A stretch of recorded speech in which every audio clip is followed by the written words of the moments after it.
চুমিয়া গ্রাম বালুকিয়া বালুকিয়া বট গাছে তো আমার 550 ডিসিম জমি করছি। এখন চলে যাবে আমার অক্টেনের ইঞ্জিন, এখন আমার অক্টেন দিতেছে না। এরপর আমি এখন 200 টাকা দিয়ে আবার মেশিনটা নিয়ে আসছি, যে মেশিন নিয়ে আসছি আমার বোতল দিতেছে না, যে বোতল না দেওয়াতে মেশিন নিয়ে আসছি। এখন মনে করেন হয়তো 200 টাকাটা দিব, আমার আপ ডাউনে পাই যাবো 300 টাকার উপরে। তাহলে এখন আমি কি করব? এই মেশিন আমি সেচ দিতেছি, আমার 550 ডিসিম জমি করছি। এই জমিনে আমি পানি দিই প্রয়োজন, আপনারা সরজমিনে ইয়া করে দেখতে পারেন। যে আমার তো তেল তো লাগবে আমার 2-3 দিন অন্তর 5 লিটার করি। এখন এরা 200 টাকার তেল দিত। এখন আমার জমি তো আর সেচ দিতে পারতেছি না, 1-2 ঘন্টা চালাইলে তো এরপর আমার জমিগুলো তো পানি আর বুঝতেছে না।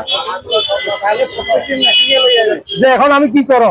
টাঙ্গিতে আমার 3 লিটার আছে, আমার দৈনিক একদম 500 লিটার পানি কষ্ট লাগে। আমার নাম মোহাম্মদ চুমিয়া, গ্রাম বালুকিয়া বালুকিয়া বট গাছে তো আমার ফার্নিচার তোল আছে।